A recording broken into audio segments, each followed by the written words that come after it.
Havelaar. Max Havelaar, qu'est-ce que c'est? C'est une ONG internationale qui existe depuis 1992 et qui a pour vocation de développer le commerce équitable, historiquement sur les échanges entre les pays dits du Sud, Amérique latine, Afrique et Asie-Pacifique, et les pays dits du Nord, Europe, Amérique du Nord, notamment du coup sur du café, de la banane, du cacao, et depuis 2022 également sur les filières françaises. C'est pas forcément une bonne nouvelle de nous voir arriver sur les filières françaises et ça montre toute l'inéquité dans les chaînes d'approvisionnement qu'il y a aussi sur les filières françaises. Et concrètement, notre rôle, c'est de guider les choix du consommateur à travers un label qui repose sur des garanties contrôlées à travers une certification. OK, super, merci, très clair. Raphaël, du côté C'est qui le patron? Ça nous évoque, certainement la brique de lait bleu qu'on repère, facilement en magasin.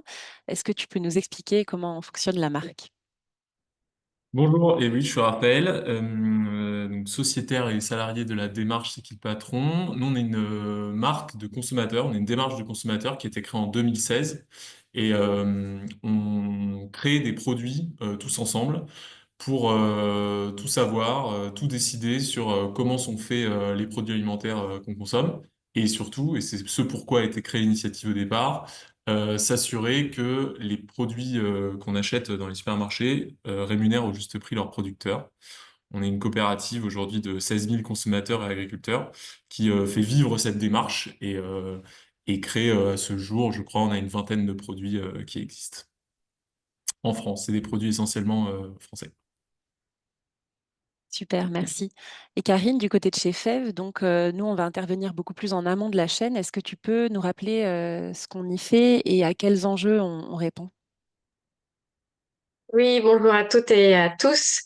Alors FEF, c'est une entreprise de l'économie sociale et solidaire et sa mission s'articule autour de ce constat en fait de cette immense problématique qui va apparaître en agriculture, enfin qui apparaît déjà, hein, bon, hors effectivement le sujet qu'on traite ce matin, mais c'est le renouvellement générationnel sans précédent qui attend le monde agricole. Aujourd'hui, il y a à peu près 400 000 agriculteurs. On sait que 50% d'entre eux vont partir à la retraite dans les 5-10 ans à venir. Donc, ça fait plus de 200 000 porteurs de projets qui vont devoir s'installer sur des fermes. Il y a un petit taux de renouvellement, je crois que peut-être d'un tiers au niveau familial de ces exploitations, mais ce qui est très faible. Donc, ça fait beaucoup, beaucoup de porteurs de projets installés. Un des grands freins à l'installation des porteurs de projets, c'est l'accès au foncier. Et c'est ça que FEV, on va dire, va adresser avec, grâce à sa foncière solidaire, qui permet donc d'acheter des fermes. Et nous, notre rôle, c'est d'analyser les projets des porteurs de projets, d'acheter ces fermes et de les mettre à disposition des porteurs de projets en location avec une option d'achat. OK, super. Parfait, maintenant qu'on vous connaît tous les 3, on va pouvoir, rentrer un petit peu dans le vif du webinaire.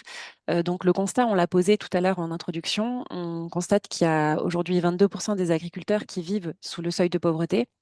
Quels sont, selon vous, les principaux facteurs structurels qui peuvent expliquer cette, précarité persistante? Jules, est-ce que tu veux, commencer par nous en dire 2 mots? Oui, bien sûr, bah, déjà pour qu'on puisse représenter ce que ça veut dire 22% en termes de taux de pauvreté, il faut avoir en tête qu'en France, le taux de pauvreté il est autour de 14% selon l'INSEE et que paradoxalement, ce taux de 22% en milieu agricole, il est à comparer à un taux de pauvreté de 11% en milieu rural, toujours selon l'INSEE. Donc c'est assez paradoxal ce différentiel de taux de pauvreté entre des gens qui vivent dans des milieux ruraux, mais qui sont agriculteurs et qui sont plus pauvres que les autres personnes qui vivent en milieu rural.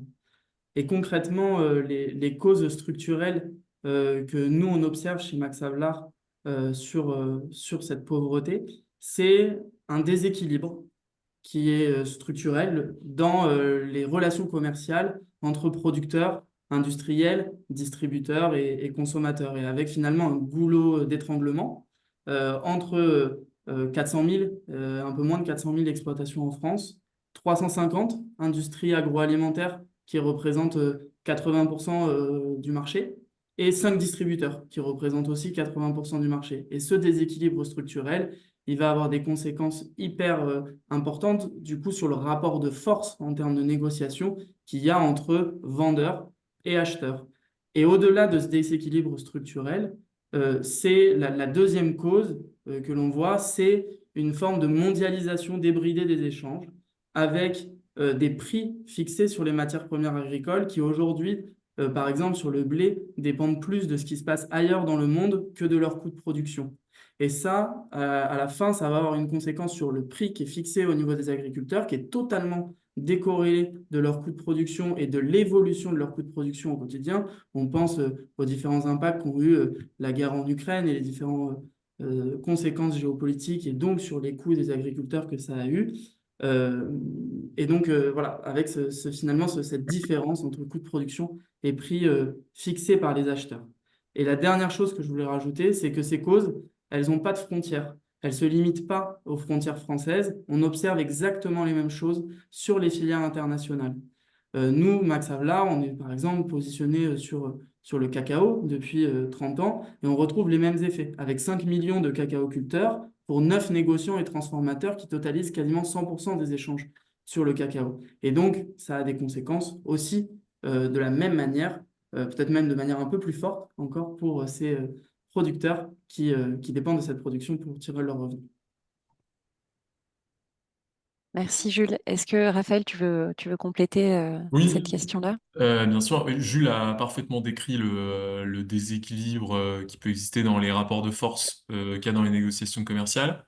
La conséquence, c'est effectivement que bah, l'agriculteur est bien souvent dans une situation où il est incapable de fixer son coût de production. Donc, vous voyez, c'est une situation où on a des coûts de production, des contraintes matérielles, mais on n'est même pas dans la possibilité de fixer un prix qui permette de couvrir ses coûts de production. Et nous, c'est ce qu'on a constaté en 2016 avec les premiers éleveurs avec qui on a travaillé, c'est qu'ils perdaient tous les jours de l'argent, quoi. Ils savaient tous les jours en se levant le matin, en allant traire leurs vaches, qu'ils allaient perdre. Alors nous, à l'époque, c'était 120 euros par jour. Donc ça, c'est une situation assez ubuesque, mais qui est vraiment commune en agriculture, malheureusement.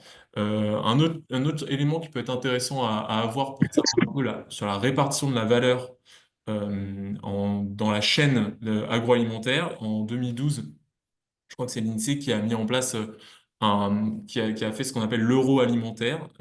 J'avais fourni le lien pour qu'on puisse visualiser ça, mais en fait, on regardait sur 100 euros de valeur créée de dépenses faites sur l'alimentation, combien revenait à chacun des maillons de la chaîne. Et en fait, on constate que l'agriculture prend sur 100 euros entre 7 et 8 euros, là où ça va être deux fois plus, voire parfois trois fois plus pour les autres acteurs. Et donc ça, c'est bien le symptôme, ça montre bien à quel point bah, la valeur créée dans la chaîne agroalimentaire ne va essentiellement pas aux agriculteurs. Et nous, en France, on a un contexte assez particulier aussi sur les négociations commerciales. Je ne sais pas si vous savez, mais nous, si on s'intéresse à la grande distribution, hein, tous les ans, il y a un peu ces 2 mois de négociations entre fabricants industriels et grande distribution où on va décider des prix de l'alimentation pour l'année. Et c'est en France, même plus que dans d'autres pays, plus que chez nos voisins, on a un contexte qui est marqué par une extrême violence dans les négociations et défiance. Et en fait, ces gros acteurs qui, pendant 2 mois, débattent des prix, en fait, vont bien souvent répercuter cette baisse des prix et cette baisse des marges sur la situation des producteurs. Donc les producteurs sont très exposés aux négociations sur les prix et bien souvent malheureusement à la baisse. Et un autre élément que je voulais aussi soumettre à votre attention là-dessus, c'est que la précarité qui touche les agriculteurs, elle n'est pas uniquement, on va dire, financière, ou en tout cas sur le revenu, elle est aussi de plein d'autres aspects. Et ça, on peut le voir, une catégorie socio-professionnelle qui est très exposée à l'endettement. Pour réaliser ce travail, surtout quand on se lance en agriculture, il faut s'endetter fortement pour pouvoir reprendre une ferme, mais aussi investir, avoir le matériel. Donc ça, c'est un énorme facteur de stress enfin, de vulnérabilité financière. C'est évidemment une profession où on est très exposé aux aléas climatiques. Et comme vous savez, il y en aura de plus en plus. Donc ça, c'est un facteur de précarité. Et c'est aussi une profession qui est très exposée à l'isolement. Et on a du mal à parfois s'en rendre compte, mais effectivement, ça rajoute tout un tas d'éléments qui s'accumulent pour créer une précarité importante pour cette population-là. Et je préciserai en toute fin de mon propos pour dire aussi que C'est aussi une profession qui est marquée par beaucoup de disparités. C'est-à-dire que c'est très difficile de parler des agriculteurs. On peut parler d'une situation générale en agriculture, mais selon les filières et le type de production, on va avoir d'immenses disparités entre, par exemple, l'élevage ou la viticulture ou les grandes cultures, quoi. Ça, faut faire bien attention quand on s'intéresse à ces sujets. Oui, tout à fait, je suis assez raccord là-dessus. Et tu as parlé d'endettement, ça permet de faire le lien. Peut-être que Karine, tu veux en parler du côté FEV, la vision qu'on peut avoir aussi là-dessus. Oui, effectivement, Jules et Raphaël ont déjà donné beaucoup d'éléments. Malheureusement, ces raisons, ces problèmes de rémunération sont structurels. C'est lié à l'évolution de l'agriculture et l'évolution des politiques agricoles vers le fait de produire beaucoup de nourriture et à bas coût pour voilà après-guerre pour pouvoir fournir toute cette alimentation facilement. Donc toutes les politiques agricoles qui sont allées dans ce sens, qui ont fait que petit à petit, les exploitations se sont agrandies. Donc il y a eu beaucoup d'endettement pour pouvoir faire ces agrandissements, pour pouvoir s'équiper, puisque qui dit agrandissement dit nouveau matériel. Le prix des tracteurs, de la motorisation est de plus en plus important. Tous les bâtiments, effectivement, notamment lorsqu'on parle de l'élevage, sont devenus très très chers. Donc effectivement, ce que disait Raphaël, beaucoup d'endettement, un agrandissement des fermes qui devient d'ailleurs aujourd'hui inaccessible pour la jeune génération qui souhaite reprendre ses fermes. Et c'est ce qui fait aussi, c'est ce qui conduit les agriculteurs à être dans vraiment une précarité financière, en plus des raisons évoquées précédemment. Mm. Merci. Donc là, on définit la précarité de différentes manières. Est-ce qu'on peut aussi peut-être rentrer dans la qualification de la juste rémunération? Qu'est-ce que ça veut dire? Est-ce que vous voulez en parler, Raphaël, Jules, de cette juste rémunération? Oui, tout à fait. Alors effectivement, derrière cette appellation-là, on voit fleurir beaucoup d'allégations sur les produits qui font état d'une juste rémunération, d'un soutien des producteurs.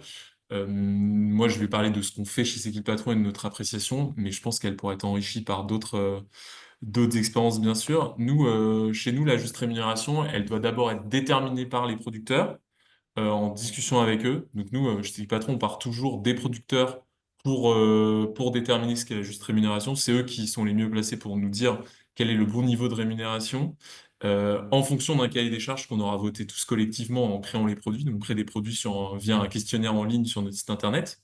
Et donc, en leur donnant ce cahier des charges, on leur demande quel va être le bon prix pour eux, sachant que le cadre qu'on leur fixe pour déterminer cette rémunération, c'est qu'il faut que cette rémunération puisse garantir la poursuite sereine de leur activité. Derrière ça, ça veut dire couvrir évidemment leurs coûts de production, pouvoir se verser une rémunération individuelle, personnelle qui soit digne, et permettre de pérenniser l'exploitation, c'est-à-dire pouvoir faire des investissements, préparer une transmission ou des choses comme ça. Donc ça, c'est le cadre qu'on leur fixe.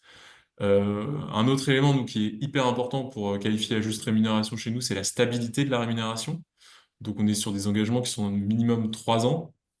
Et pour nous, c'est presque aussi important que le montant, parce qu'en agriculture, on est souvent sur le temps long, et c'est important d'avoir de la visibilité et de savoir ce qu'on peut faire. Et ça rejoint la notion d'investissement. Et le quatrième point, qui est assez spécifique à notre mode de fonctionnement, c'est le fait que nous, cette juste rémunération, elle est validée et soutenue par les consommateurs, c'est-à-dire que notre coopérative procède à un vote de validation à chaque nouvelle détermination de la rémunération par les producteurs pour attester du soutien qu'on va apporter aux agriculteurs après, une fois que ce produit sera vendu.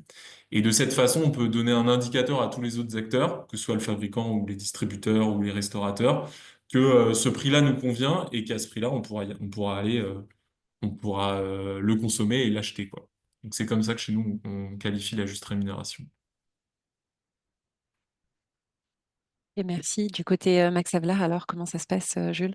Oui, déjà, sur la question que tu poses, Jeanne, sur comment on qualifie la juste rémunération, avant de se dire ensuite qu'est-ce qu'on en fait, comment on met en place, nous, à l'échelle d'un label, des garanties sur cette rémunération. Mais de quoi on parle quand on parle de juste rémunération? Je crois que ça nécessite de s'arrêter pendant 1 ou 2 minutes dessus, parce qu'on entend, comme dit Raphaël, un peu c'est pas tout et son contraire, mais il y a besoin d'un éclairage sur le niveau de rémunération et qu'est-ce qu'il y a derrière le mot juste. Et je dirais, il y a trois types de choses. Il y a la première chose, c'est ce qu'on peut appeler la pauvreté, une rémunération suffisante pour sortir de la pauvreté. Et ça, aujourd'hui, l'INSEE, elle nous donne un seuil qui est 60% du niveau de vie médian des Français. Quand on regarde, ça correspond environ, si on essaie de comparer à un SMIC, ça correspond environ à 0,8 SMIC. 0,8 SMIC. Ça, c'est le seuil de pauvreté en France. La deuxième chose, c'est ce qu'on peut dire d'être une rémunération décente. C'est une théorie qui a été développée depuis plusieurs années, y compris sur les filières internationales. On entend souvent le mot de living income là-dessus en anglais.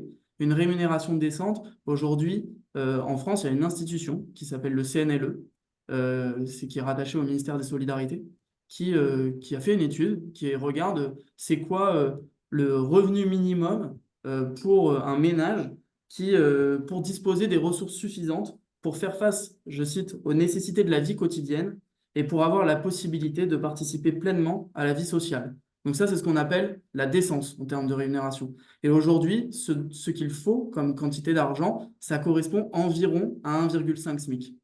Et ensuite, l'inconnu, je dirais, ce sur quoi il faut travailler en tant qu'acteur maintenant agricole, c'est ce qu'on pourrait appeler un revenu d'intérêt pour les agriculteurs. C'est-à-dire un revenu suffisamment intéressant pour continuer à être agriculteur demain et pour que d'autres se mettent à l'agriculture aussi.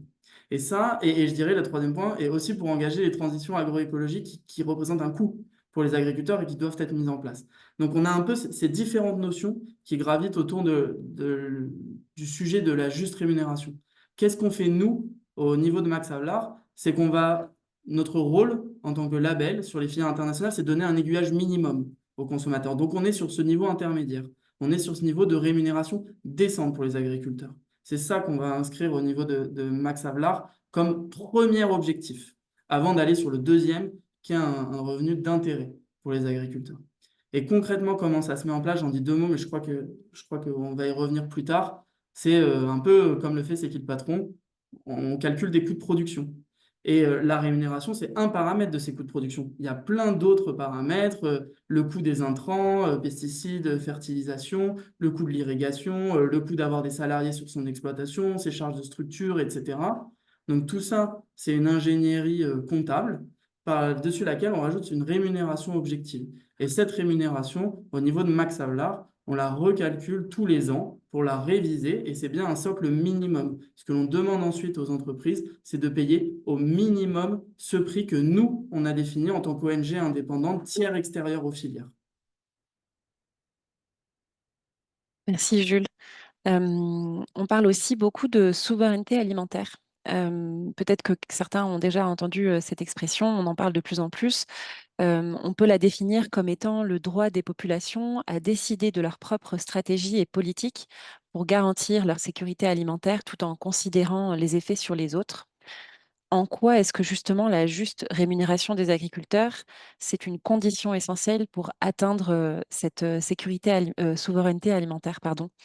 Raphaël, est-ce que tu voulais peut-être compléter la définition de la souveraineté alimentaire? Oui, c'est ça, ouais, tu as bien dit, Jeanne, ça c'est la définition telle qu'elle a été faite par la Via Campesina. Donc c'est le collectif international paysan. Alors je sais plus exactement la traduction, mais en fait, effectivement, surtout dans cette période, et on l'a vu depuis 2022, c'est un terme qui est beaucoup utilisé dans le discours, dans le débat médiatique, et qui parfois peut être utilisé d'une façon à se focaliser sur la capacité productive d'un pays, c'est-à-dire la capacité à ne pas dépendant des importations et des exportations.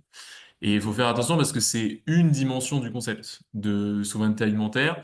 Il est important sur ce sujet de bien insister sur la notion de choix collectif. Tu l'as bien dit, Jeanne, c'est en matière d'alimentation. En fait, la souveraineté alimentaire, c'est bien plus que notre capacité à produire des denrées alimentaires. C'est aussi une capacité à choisir en tant que société euh, l'alimentation qu'on souhaite, qui est la plus adaptée, sans que ça porte préjudice, et ça je pense que Jules en parlera bien avec moi, aux autres populations, aux autres pays ou continents.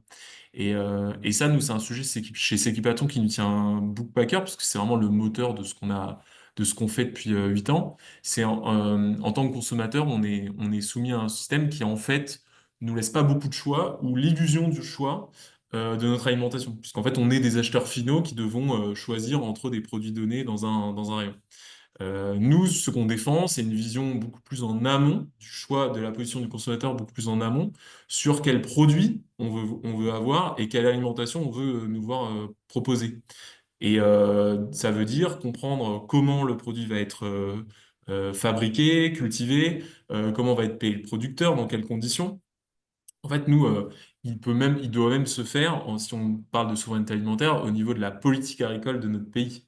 L'alimentation, ça l'a été à la sortie de la guerre et bon, je pense qu'on a un nouveau choix à faire maintenant. C'est un contrat social, en fait. Quel est le besoin qu'on a collectivement sur notre alimentation et nous donner la parole sur ça. Et donc, le sujet de la rémunération, il est clé parce qu'en fait, il structure un peu tout le reste. C'est-à-dire que nous, on constate que s'attaquer au sujet de la rémunération, c'est s'attaquer à la chute du nombre d'agriculteurs, s'attaquer au sujet du renouvellement, parce on transmet difficilement une ferme à ses enfants ou à d'autres personnes si on n'en tire pas un revenu, si c'est pas attractif. Il faut aussi pouvoir continuer à produire sur notre territoire. Donc ça, c'est permettre par exemple, là, on a le sujet avec des arboriculteurs, permettre leur donner les moyens d'investir dans leur verger pour soit relocaliser une production, soit pouvoir la continuer. Et c'est aussi une capacité à faire face au changement climatique.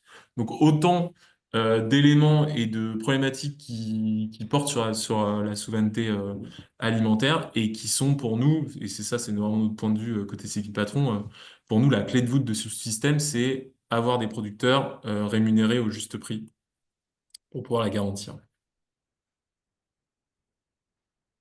Merci Raphaël. Jules, tu voulais justement compléter sur la partie internationale de la définition.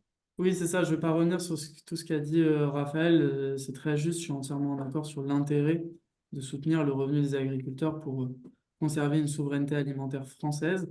Je voulais juste revenir sur un point qui est souvent mal compris quand on parle de souveraineté alimentaire. C'est qu'on comprend rapidement ce sujet, ou en tout cas on fait l'amalgame avec un sujet de nationalisme ou de fermeture des pays pour pouvoir assurer la souveraineté alimentaire. C'est pas de ça dont il s'agit. Il s'agit pas du tout d'opposer producteurs français et producteurs internationaux quand on rappelle la définition de souveraineté alimentaire qui a malheureusement pas été reprise lors de la loi d'orientation agricole. C'est bien euh, pas au détriment de celle des autres. En fait, on est plus sur une approche la boussole, ça doit être celle d'une souveraineté solidaire et alimentaire, c'est-à-dire qui également vise à repenser les échanges mondiaux pour garantir une alimentation qui est suffisante et de qualité pour tous, qui protège les droits humains ici et ailleurs, qui préserve l'environnement ici et ailleurs, et qui préserve le droit de tous les agriculteurs à un revenu vital ici et ailleurs. Et c'est bien ça qu'il faut garder en tête, c'est cette interconnexion des systèmes alimentaires. Et quand on parle de souveraineté alimentaire française ou quand on parle de souveraineté alimentaire brésilienne, et je prends l'exemple à dessein, on ne veut pas dire arrêter les échanges entre le Brésil et la France. On veut dire que les exportations de la France vers le Brésil et les importations du Brésil vers la France ne doivent pas se faire au détriment de la souveraineté alimentaire de chacun de ces pays et des impacts sociaux et environnementaux que la production agricole pose ici et là-bas. Merci Jules. Karine, est-ce que tu voulais compléter peut-être du point de vue FEV, peut-être parler de l'ancrage territorial et de son importance aussi? Oui, oui, oui. Alors effectivement, on a la vision internationale et puis la vision peut-être même infra. Donc, au sein d'un même pays, au niveau des territoires, il y a aussi des grandes inégalités, des grands déséquilibres. Certains territoires sont beaucoup plus vulnérables, sont beaucoup moins souverains, on va dire, pour certaines productions. Et c'est pour ça aussi qu'on encourage chez FEV notamment bah, des installations qui sont très diversifiées, ce qui va leur permettre aussi d'avoir de la résilience en cas de difficultés, notamment climatiques, et d'approvisionnement, et également euh, de marché. De marché. Et c'est aussi pour ces raisons qu'on encourage, et donc ça fait partie aussi du point de la juste rémunération, hein, des agriculteurs, les circuits directs, les circuits courts, pour pouvoir directement rémunérer les travaux des agriculteurs. Mm. Une des solutions, effectivement, et on va en voir d'autres, puisqu'il y a donc certains modèles qui garantissent des prix justes. Donc, on reprend l'exemple de C'est qui le patron et de Max Havelaar. En tant que label et marque, vous garantissez donc cette juste rémunération aux agriculteurs et agricultrices de votre réseau. De quelle manière et surtout, est-ce que vous arrivez à avoir des répercussions au-delà de votre réseau grâce à vos actions? Peut-être, Raphaël, tu en as parlé un Oui, petit peu tout à l'heure, mais tu oui, c'est peux, tu ça. peux peut-être J'ai un détailler. peu parlé de notre méthodologie. Nous, vraiment, ce qui nous permet de nous assurer de ça, de s'assurer que les producteurs vivent bien de leur métier, c'est que vraiment, on se place à tous les niveaux, à tous les stades et en surplomb de tous les acteurs de la chaîne. C'est-à-dire que quand on décide de créer un produit, on va voter sur le cahier des charges, mais après, ça ne s'arrête pas là, on va tout vérifier. C'est-à-dire que on va demander les factures que payent, enfin les factures qui sont faites entre producteurs et fabricants industriels pour s'assurer que le prix qui a été voté est bien une réalité sur le terrain. On va aller visiter les fermes, on va aller visiter les usines, on reste en lien constant avec les agriculteurs avec lesquels on travaille, sans intermédiaire, que ce soit des organes de représentation, mais aussi le fabricant qui parfois est tenté de faire l'intermédiaire. Et donc ça nous permet, en fait, en faisant de la rémunération le socle de base de la construction du prix et en vérifiant qu'il est bien appliqué, c'est comme ça qu'on s'assure que, au quotidien, le juste prix est une réalité concrète pour les producteurs. Donc ça, c'est tout notre système qui veut ça. Et en parallèle, on fait évidemment auditer notre cahier des charges et son respect par un certificateur externe professionnel. Et en ce qui concerne le rayonnement de et les répercussions que notre système peut avoir, nous, alors je vais parler beaucoup du rayon du lait parce que c'est le premier dans lequel on est allé et sur lequel on voit le plus d'impact et de conséquences positives. Nous, sur le rayon du lait depuis 2016, et on le prend pas du tout que pour nous, mais on a vu fleurir depuis 2016 des initiatives qui cherchent à mieux payer les producteurs. Nous, on considère qu'on a mis sur le devant de la scène ce sujet-là, on a participé à ça. Et donc il y a eu plein d'initiatives qui se sont créées en parallèle, avant ou après. Donc c'est plus un mouvement. Et nous, les producteurs très directement avec lesquels on travaille et qui valorisent pas tout leur lait en C'est qui le patron, eux ce qu'ils nous ont dit, c'est que le niveau de rémunération qu'ils fixent avec C'est qui le patron leur sert de levier de négociation pour valoriser leurs autres volumes avec d'autres partenaires. Donc pour eux, ça devient une certaine forme de référence du secteur pour dire bah, ce taquet-là, ce montant-là est une rémunération juste et équitable pour nous. Et donc ça leur permet notamment de soit développer des contrats tripartites avec des distributeurs et des fabricants, soit négocier des meilleurs contrats avec d'autres marques. Et enfin, nous, un autre projet que j'aime bien, dont j'aime bien parler, c'est des producteurs qui ont monté un réseau de valorisation de protéines françaises, donc de protéines qui est donné aux vaches, donc de colza. Et ils ont pu monter localement un projet d'une usine de transformation de colza qui permet de faire de l'huile, faire de la nourriture française pour les vaches et valoriser aussi tout le travail qu'ils peuvent faire avec ces patrons. Donc ça fait partie des belles répercussions qu'on peut avoir avec les producteurs laitiers. Trop bien, merci d'avoir partagé ça. Jules, de votre côté, comment ça se met en place? Oui, donc déjà, il faut bien distinguer ce qui est une marque, une démarche interne d'entreprise, et ce qui est un label. Nous, notre rôle, à travers le label Max Havelaar que vous voyez là, c'est celui de gérer une certification et de porter à la connaissance des consommateurs des produits qui ont respecté cette certification. Ça veut dire que des marques qui font les choses très bien peuvent être labellisées, peuvent porter notre label à condition de respecter nos règles et d'être contrôlées par un organisme certificateur externe. Et ça veut aussi dire que toutes les entreprises qui rentrent dans la démarche respectent à minimum les mêmes règles. C'est-à-dire que quand vous voyez une banane chez Biocoop et chez Carrefour, cette banane, pour être labellisée équitable, Fairtrade Max Havelaar, elle a respecté au minimum les mêmes règles. Et quand vous voyez du café Malongo ou chez Monoprix, c'est la même chose. Elles respectent au minimum les mêmes règles. Et ces règles-là, c'est à nous de les définir en tant que tiers extérieur. C'est une garantie pour nous auprès de la société d'avoir justement cette définition par un organisme qui n'est pas partie prenante de filière. Ça ne veut pas dire que les entreprises ne font pas les choses bien, et elles font les choses très bien, et c'est qui le patron, on a un super exemple. Ça veut juste aussi dire que la notion de tiers extérieur et de garantie, elle est importante pour donner de la confiance aux consommateurs, y compris auprès d'entreprises dans lesquelles ils auraient peut-être un peu moins confiance. Et maintenant, comment on le fait? Donc derrière, ça veut dire des critères dans un cahier des charges.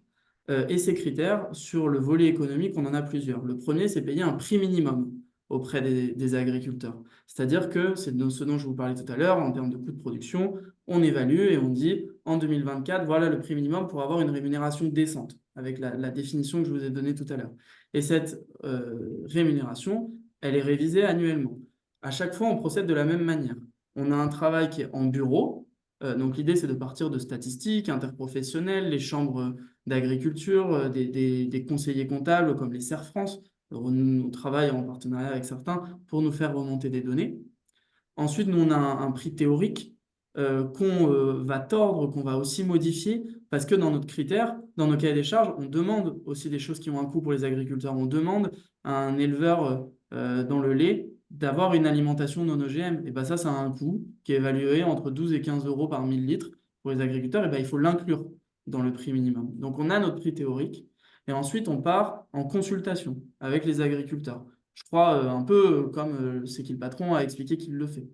Donc, on consulte les agriculteurs, on ajuste notre prix. Concrètement, c'est des discussions qui sont territoriales. C'est de dire, bah, nous, sur notre territoire, les rendements ne sont pas les mêmes, on a telle autre contrainte, nos structures d'exploitation ne sont pas les mêmes, etc. Et on aboutit à un prix qui est au maximum territorialisé. C'est-à-dire, sur le lait, on a 4 prix. On a un prix conventionnel pour les zones de plaine, pour les zones de montagne, on a un prix bio pour les zones de plaine, pour les zones de montagne. Quand on arrive sur les céréales et les légumineuses, on est sur un prix qui est encore plus territorialisé, parce que les rendements sont hyper différents quand on regarde ce qui se passe en Champagne et dans la Beauce, ou en Charente et dans le Gers.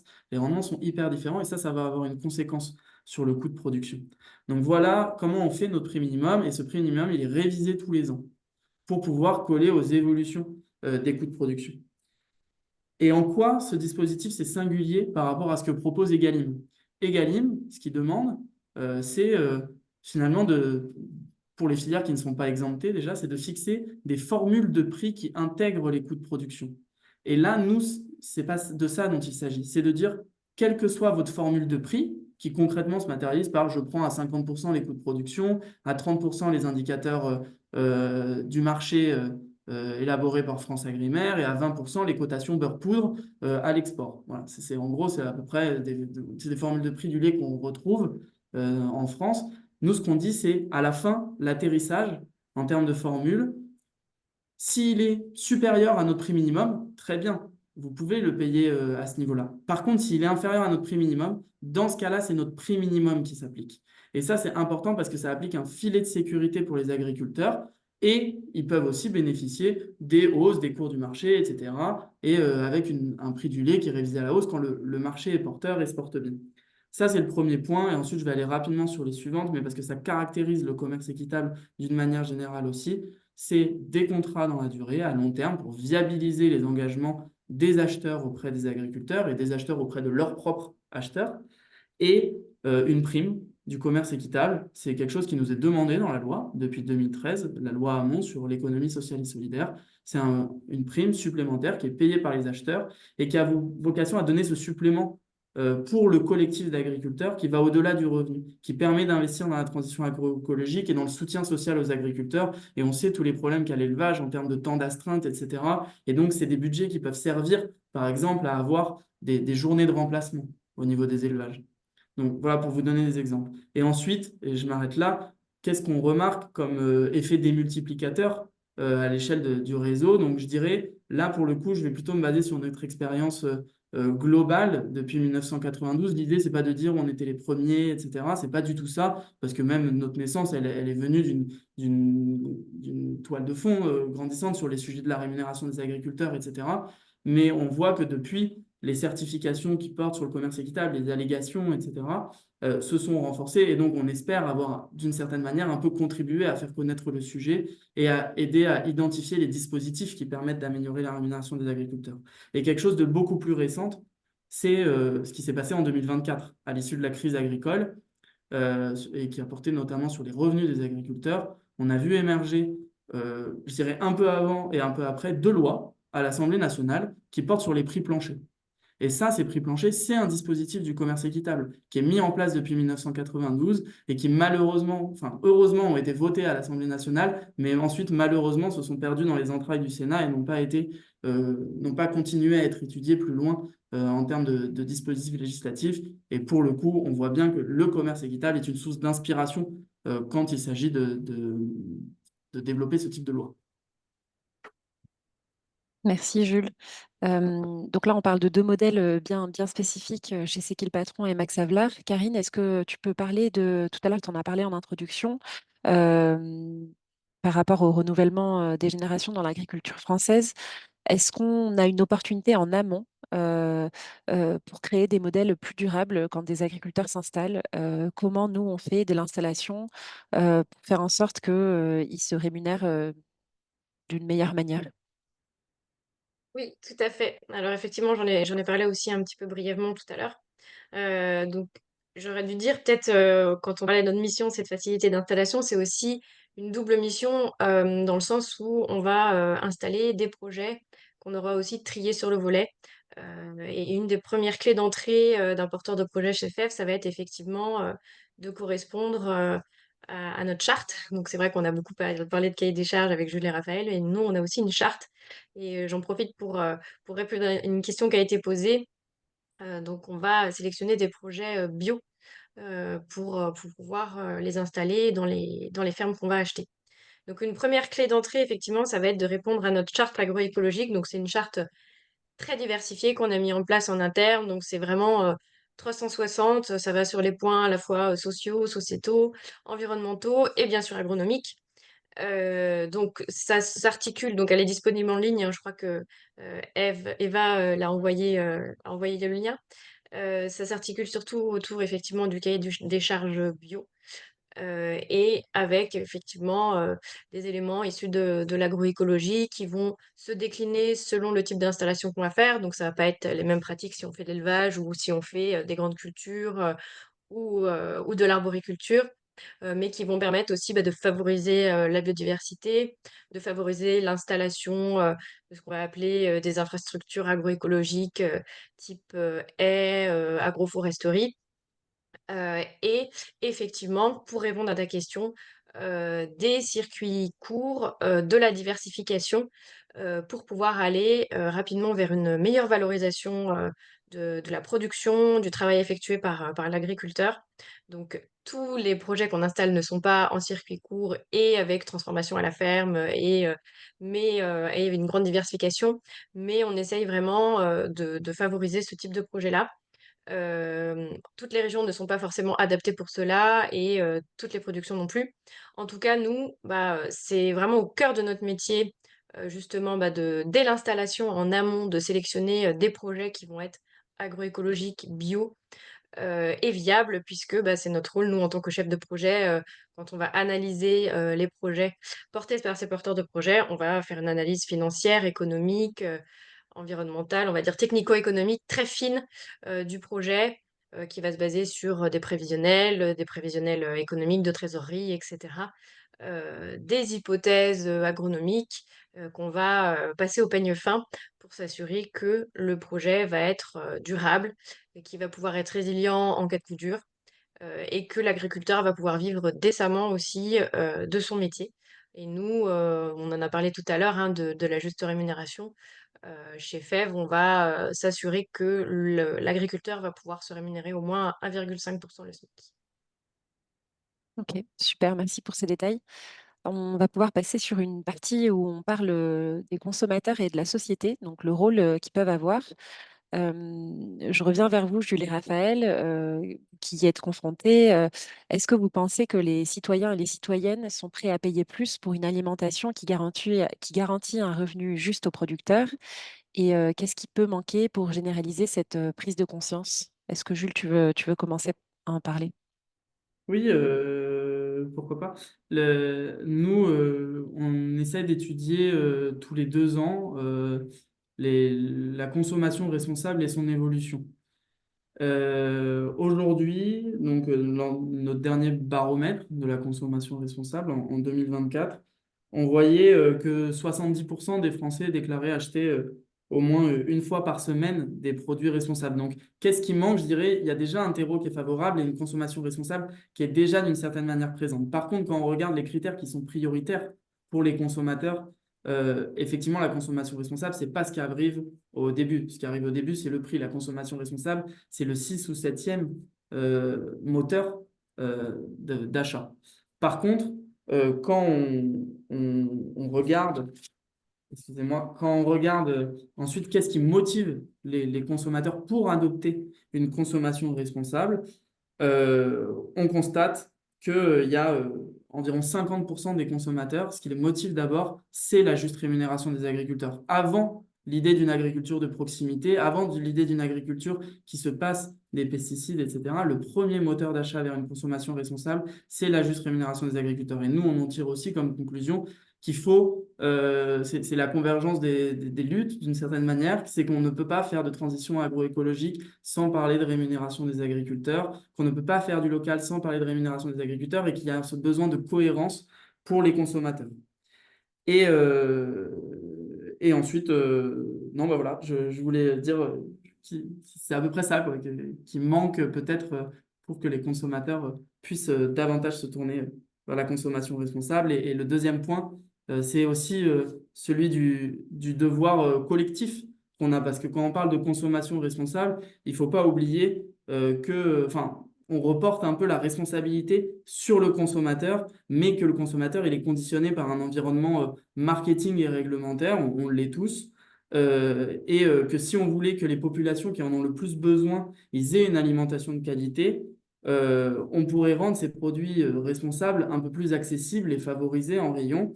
Et quand on parle de consommation responsable, finalement, on met aussi le consommateur face à un choix qui n'arrive pas à faire, qui est conditionné par son budget, qui est conditionné par son environnement marketing, par la réglementation.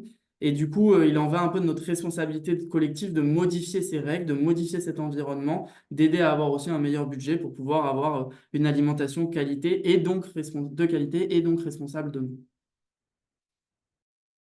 Merci. Raphaël, je te laisse compléter sur cette Oui, partie. oui, dans le prolongement de ce que disait Jules, nous, est-ce que les gens sont prêts, est-ce qu'on est prêt en tant que consommateur à mettre un peu plus pour s'assurer que les producteurs sont justement rémunérés? Nous, c'est l'existence de notre initiative en est la preuve, quoi. C'est-à-dire que nous, c'est tout le propos de notre mouvement, c'est de se dire que effectivement, le prix est un élément central et, de notre système alimentaire. Prix des produits, c'est vraiment, on ne parlait que de ça. Mais en fait, selon nous, et ce qu'on essaye de démontrer, c'est que justement, c'est pas nécessairement la mesure de toute chose côté consommateur. Le succès de nos produits solidaires le démontre bien, hein. En fait, il faut vraiment envisager le prix des produits comme un tout et pas comme juste un élément de comparaison dans les rayons. En fait, à partir du moment où on nous donne le choix en amont de décider le produit qu'on veut et d'avoir la possibilité de comprendre que tel choix implique tel prix final et voir comment ils vont s'appliquer et qu'en fait, ça coûte pas énormément plus cher de bien payer les producteurs, et ben on est prêt à mettre ses sentiments en plus. Et c'est vraiment ça, nous, qu'on constate. Je vous mets dans la discussion un visuel qu'on montre souvent et on fait un calcul très simple, nous, qui consiste à dire combien est-ce qu'on consomme de ce produit-là par an par Français, combien ça coûte par produit de mieux payer les producteurs, et on multiplie ça et on arrive à un prix par an en plus. Et donc, vous voyez, le lait, bien rémunérer un éleveur laitier quand on achète sa brique de lait, ça coûte 5 euros en plus par an. Sur les yaourts, vous voyez, c'est 3,24 €. Et on a fait ce calcul-là sur tous les produits. Et on se dit, mis bout à bout, en fait, ça paraît à portée de porte-monnaie, quoi. Ça paraît pas insurmontable. Évidemment, il y a toujours des gens qui pourront pas faire cet effort-là, mais nous, on estime qu'on est à peu près entre 60 et 70% des Français à pouvoir le faire. Mais c'est juste qu'on n'a pas la possibilité d'avoir toutes ces infos-là et cette capacité de choix. Donc ça, c'est vraiment un élément clé. Et nous, on insiste vraiment sur on invite le plus de gens à venir voter sur nos questionnaires parce que justement, dans une idée de représentativité de tous les consommateurs, qu'on ait cette possibilité de choisir. Et les arbitrages qu'on fait sur nos questionnaires sont pas toujours vers le plus qualitatif. Parfois, c'est vrai qu'on fait des arbitrages qui sont vers des modèles un peu intermédiaires. Mais en ce qui concerne les rémunérations, ce qu'on constate, c'est que le choix de mieux rémunérer les producteurs, je le disais bien, c'est vraiment la priorité sur nos votes et des autres consommateurs, enfin des consommateurs qu'on est tous dans, dans les, euh, dans les questionnaires. Et il y a deux éléments que j'aime mettre en avant quand je parle de ça. La première, c'est nous en 2022. Donc, comme tout le monde, on a dû augmenter le prix du lait parce que la rémunération des producteurs était plus suffisante pour couvrir les coûts de production. On l'a fait deux fois au cours de l'année. Et la brique est passée de 99 centimes à 1,27 €, ce qui est vraiment pas négligeable quand on parle d'une brique de lait. Et en fait, nous, on s'attendait mécaniquement à ce que les ventes baissent. Et en fait, ça a été l'inverse. Il s'est plus vendu de briques de lait C'est qui le patron à partir du moment où on a eu l'augmentation. Et nous, l'interprétation qu'on en a, c'est parce qu'en fait, on a expliqué centime par centime où allait l'argent. C'est-à-dire que cette hausse, on a expliqué à chaque fois qu'elle allait pour X centimes au producteur, X centimes à l'usine, pour couvrir tel ou tel coût. Et c'est vraiment ce climat de confiance qui permet de faire cet achat qui soutient les agriculteurs, je pense. Et la traduction de tout ça, c'est que nous, on a eu une info assez incroyable il y a 6 mois. C'est un cabinet qui s'appelle Nielsen qui analyse les ventes en France, qui nous a dit qu'on était la marque nouvelle la plus vendue en 10 ans. Et donc au milieu de plein de références qu'on voit dans les pubs à la télé, dans les magasins.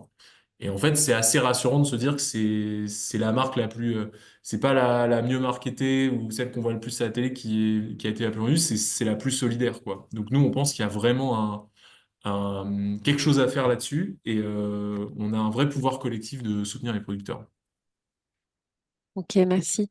Euh, donc là, on a parlé du côté des consommateurs. Peut-être, Karine, tu peux nous dire comment ça se passe au sein de la foncière FEV. Nous, parce qu'on sait que parmi les citoyens qui investissent dans la foncière, il y en a beaucoup qui le font pour le sens et d'autres pour la rentabilité. Donc, comment est-ce qu'on arrive à concilier les attentes de rentabilité des investisseurs avec l'ambition de proposer un modèle réellement plus avantageux pour les agriculteurs? Si tu veux nous en parler en deux petites phrases. Effectivement, la foncière de Fèvres, c'est une foncière solidaire. Donc, elle fonctionne en collectant l'argent de particuliers, d'institutionnels, mais essentiellement de particuliers, en l'échange d'une réduction d'impôt et aussi d'une petite rentabilité autour de 3%. Alors, cette rentabilité, comment elle se décompose? Elle se décompose d'une part via la rentabilité locative, hein, donc les fermages finalement que vont verser les porteurs de projets, les agriculteurs installés sur nos fermes. Et d'autre part, par l'évolution du prix des terres, une fois qu'on aura revendu, puisque c'est une option d'achat, une fois qu'on aura revendu les fermes qu'on a achetées. L'évolution du prix des terres, elle est très constante, elle est très contrôlée en France, et donc c'est autour de 2% par an. Et en ce qui concerne les fermages, bah, on applique, nous, les fermages des arrêtés préfectoraux au niveau de chaque département, donc c'est très régularisé. Et donc, on tombe à peu près sur cette rentabilité-là. Donc, finalement, l'ambition de proposer un modèle avantageux pour les agriculteurs et cette rentabilité, enfin, c'est complètement cohérent, c'est-à-dire que, il va être fondamental que les agriculteurs puissent vivre de leur activité, puissent dégager des revenus suffisants pour pouvoir, bah, d'une part, pérenniser leur activité et aussi, bah, bon, si on, on se place d'un point de vue strictement financier, finalement, de payer leur location, de payer leur fermage et de pouvoir effectivement boucler la boucle au niveau de Fèves. Donc, c'est fondamental, c'est fondamental pour nous. On a tout intérêt à ce que les agriculteurs qu'on installe bah, aient des modèles économiques rentables, viables et puissent bah, vivre décemment de leur métier. Merci. On va pouvoir passer à la dernière partie avant de voir s'il reste des questions-réponses. Je vois qu'il y en a pas mal qui ont déjà été, auxquelles on a déjà répondu dans le chat. Mais la dernière partie, c'est justement comment on prend action. Si on veut passer à l'action, soutenir les agriculteurs, concrètement, comment ça se passe? Peut-être qu'on va pouvoir répondre de manière globale à la question quelles sont les politiques publiques ou initiatives citoyennes qui peuvent justement garantir une juste rémunération des agriculteurs, mais aussi du côté des consommateurs, quelles sont les actions au quotidien qu'on peut faire pour justement soutenir une rémunération équitable. Est-ce que, Karine, tu veux continuer vu que tu étais sur la lancée? Oui, alors effectivement, je viens d'en parler. Chez FEV, nous, notre fer de lance, effectivement, c'est de faciliter l'installation de la nouvelle génération d'agriculteurs. Alors, il y a de nombreuses façons hein, de pouvoir garantir une juste rémunération des agriculteurs, mais le fait effectivement qu'on soit vers aujourd'hui sur le marché des fermes très grandes, avec beaucoup de matériel, avec beaucoup de bâtiments, beaucoup d'infrastructures, font qu'elles sont particulièrement inaccessibles aux nouvelles générations et donc ça fait partie effectivement des piliers à traiter, euh, à adresser. Et donc FEV, voilà, grâce à sa foncière, permet de faciliter vraiment cet accès au foncier et donc de nouvelles installations. Donc cette foncière solidaire, elle est vraiment accessible à tous à partir de 500 euros. On peut on peut prendre donc des parts dans cette foncière. Donc cette foncière, c'est comme une grande tirelire qui va contenir finalement toutes les fermes qu'on achète. Et donc, je pense que tu pourras aussi en parler, Jeanne, mais on a toute une communauté d'investisseurs qui sont très engagés et très heureux de pouvoir contribuer, en fait, de savoir où va leur argent concrètement, puisqu'on leur envoie très régulièrement des nouvelles. On a aussi une communauté de tous les agriculteurs qu'on a installés. On leur envoie régulièrement des nouvelles des agriculteurs qu'on a pu installer et une très grande partie d'entre eux continuent finalement à souscrire chaque année dans la foncière FEV.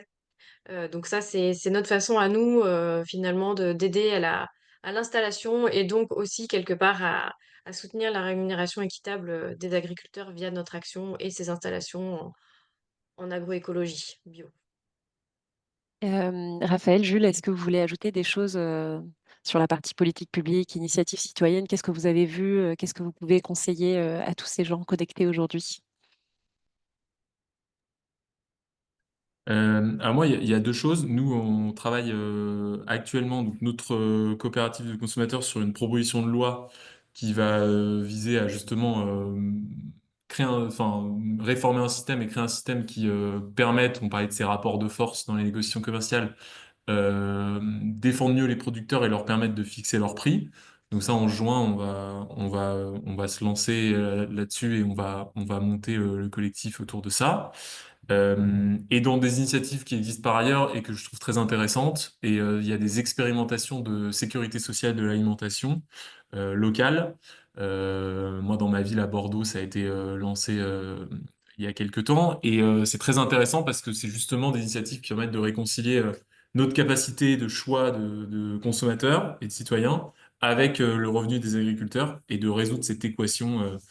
Euh, donc ça, c'est une initiative très intéressante à suivre parce que effectivement, je pense qu'au niveau des politiques publiques, ça a de l'avenir. Et je me permets de compléter.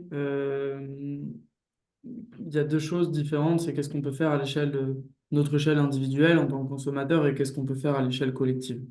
À l'échelle des consommateurs, déjà, il faut porter à la connaissance qu'il y a une loi qui existe qui protège les consommateurs du commerce équitable, enfin, qui protège les consommateurs quand ils voient sur des packagings de qu'est-ce qu'on appelle un label de commerce équitable. Cette loi, elle a été écrite en 2013 et elle fixe un socle minimum de choses qu'on doit tous respecter quand on parle de commerce équitable sur un packaging. Donc ce terme, il est encadré. Et ça, les consommateurs, ils ne le savent pas nécessairement.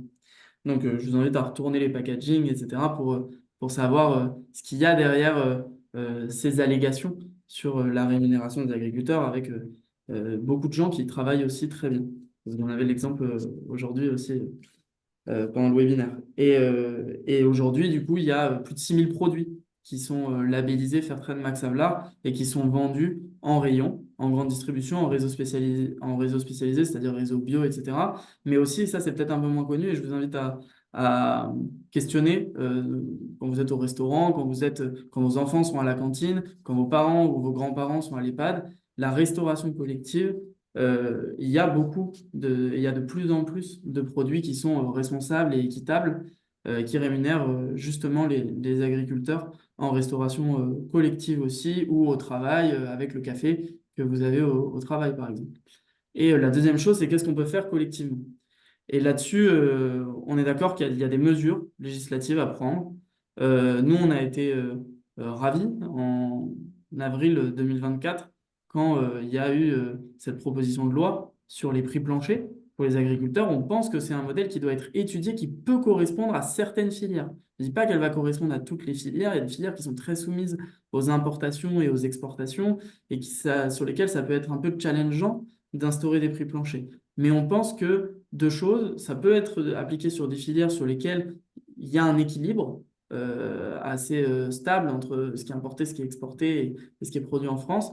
Et surtout, c'est aux agriculteurs d'en décider collectivement, de se dire oui, nous, on veut que dans notre filière, on applique des prix minimums qui nous protègent. Et par exemple, c'est le cas de la filière viande bovine qui plaide régulièrement en faveur d'un socle minimum de prix qui les protège des évolutions sur le marché. Ils pensent que ça peut être une bonne solution pour faire face aux fluctuations des cours. Et du coup, j'en profite pour dire qu'à notre sens, la loi contrainte, la loi du plomb qui passera la semaine prochaine à l'Assemblée nationale, elle loupe en partie le coche. Elle traite le sujet de la contrainte des agriculteurs uniquement sous le prisme des pratiques agricoles et des contraintes qui leur sont données pour faire leur métier, mais elle ne traite pas de la question du revenu. Et on pense qu'elle ne résoudra pas, du coup, la situation de la colère des agriculteurs parce qu'elle va pas traiter la clé de voûte en fait des solutions et elle va traiter une partie du problème, mais le problème reviendra parce que la rémunération des agriculteurs n'a pas été traitée par cette loi et n'est pas suffisamment traitée par les lois qui portent sur les relations commerciales. Et, je finis par dire qu'on peut même aller plus loin que la fixation, enfin, en attendant cette fixation de prix minimum garanti pour les agriculteurs, il y a des mécanismes qui sont assez simples, qui ont commencé déjà à être pris en faveur de la restauration collective, qui peuvent être dupliqués dans d'autres secteurs. C'est flécher les dépenses publiques en faveur de produits qui sont responsables, qui rémunèrent justement les agriculteurs. On peut penser à des pourcentages obligatoire en restauration collective ou en GMS de produits qui correspondent à la juste rémunération des agriculteurs, à des labels de qualité, etc. Merci beaucoup, Jules. J'en profite, il y a une question qui vient juste d'arriver de Yann. Au-delà du montant que touchent les producteurs, agissez-vous aussi sur d'autres facteurs de sécurisation comme les contrats pluriannuels, les assurances pour changer de pratique, en conversion par exemple, etc. Je ne sais pas à qui était posée la question, mais peut-être si quelqu'un veut y répondre. Alors, c'est un des critères du commerce équitable, la pluriannualité des engagements. Donc, effectivement, nous, par exemple, sur la brique de lait, qui est un produit équitable, et sur les produits Max Havelaar, Jules, tu m'arrêtes si je me trompe, mais c'est minimum 3 ans. Donc nous, évidemment, c'est un facteur. Et quand je parle de stabilité, hein, c'est vraiment important. C'est vraiment un facteur très important sur la qualité de vie au travail, sur la poursuite de ça. Et nous, après, sur les assurances pour changer de pratique, ça va être selon les produits. C'est-à-dire qu'on va avoir par exemple, sur le jus de pomme, c'est qui le patron, on a voté des centimes qui vont être cagnotés pour faire face à des aléas climatiques. Mais c'est que sur le jus de pomme. On va regarder selon les besoins euh, des producteurs sur le produit et la production qu'ils ont, s'il y a un besoin de ce niveau-là, quoi. Chez Fève, alors Yann, j'en profite pour te faire un petit coucou, parce qu'on se connaît. Chez Fève, on a aussi le programme Fabacé, qui est un programme notamment, enfin, qui est qui est porté par FEV avec d'autres acteurs comme Solagro, l'Écuma, etc. Et qui a pour objectif d'accompagner des groupements d'agriculteurs à, à réduire le nombre de kilowattheures via des pratiques agroécologiques euh, donc qui sont dépensés en fait pour produire. Donc ça va en dehors effectivement juste de panneaux solaires, etc. C'est vraiment via des pratiques agroécologiques. Et donc ça, on est en train de le déployer partout en France et il y a un troisième appel à projet qui va démarrer bientôt.